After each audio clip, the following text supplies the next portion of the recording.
San Francisco is honoring a well-known photographer. City leaders dedicating a street to Joe Rosenthal, who took a famous photo during World War II. Ryan Curry shows us how Rosenthal was front and center to document some of the city's and the country's historic moments.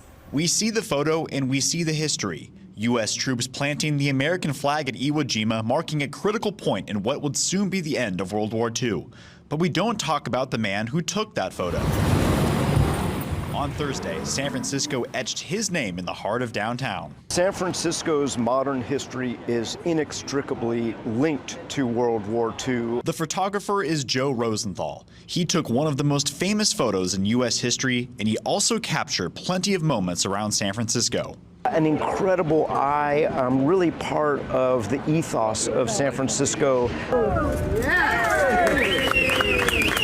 City leaders dedicated a part of Sutter Street in his name. His daughter Ann says Joe loves San Francisco. Very honored that, and of course wish my dad were here to see this.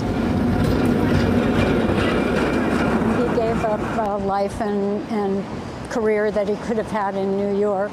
And once he saw San Francisco, he just fell in love with it. I think not only its beauty, but the people. He spent 35 years with the San Francisco Chronicle photographing as much as he could. Famous athletes like Willie Mays, the late Senator and former Mayor Dianne Feinstein, and even the construction of the Transamerica Pyramid. His courage to go to any community and express on behalf of that community how integral they are to this eclectic, incredible place called San Francisco. His name is on the street just blocks away from Union Square and Market Street.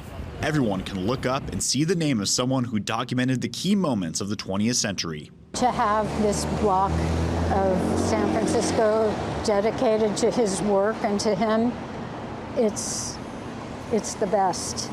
Only the best for one of the city's best photographers. In San Francisco, Ryan Curry, KCRA 3 News. Rosenthal's daughter says his favorite photograph subjects were just regular citizens of the city.